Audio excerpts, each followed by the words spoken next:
TKT family Godfather makuruani Ninyakuze yore the Vatican Hasinga cheme anofira mbereko Hondo yacho masingo echeriko Scatterless na endless We have here he go the nucleus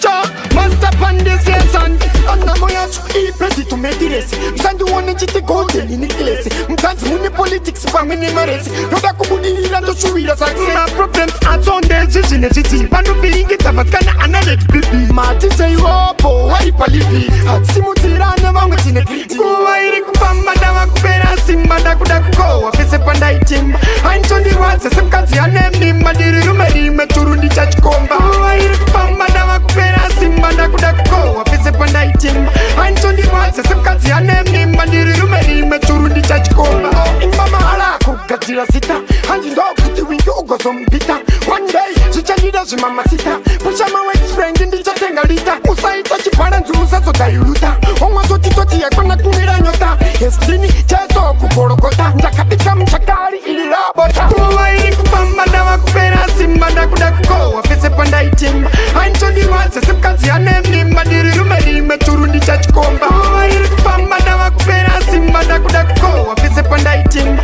Ainchodi waze semkazi anemi Madiri rumeri meturundi chachikomba Anamo yacho ipedi tumediresi Msandu wane chiti kote inikilesi Mkanzi muni politics pamini maresi Noda kubudira ndo shuwira saksi My problems are on the zizine ziti Vanu viringi tavatkana analet bibi Mati say hopo wari palipi Hatsimu tirana wangu tine kriti Kuwa iri kupamba dawa kupera simba Dakuda kukowa fese panda itimba Ainchondi waze semkazi anemi Madiri rumeri meturundi chachikomba Kuwa iri kupamba dawa kupera simba Dakuda kukowa fese panda itimba Ainchondi waze semkazi anemi Madiri rumeri meturundi chachikomba Imama hala kukatira sita Hanji ndo kuti wingi ugozo mbita One day, zichandida zimama sita Pusha my ex friend indi chatenga lita Usaita chipara nzuza zoda yuluta Onwa zoti toti ya kwana kumira nyota Estini chezo kukorokota Njakatika mchakari ili rabota Kuwa ili kupamba dawa kupera simba Dakuda kukowa fese panda itimba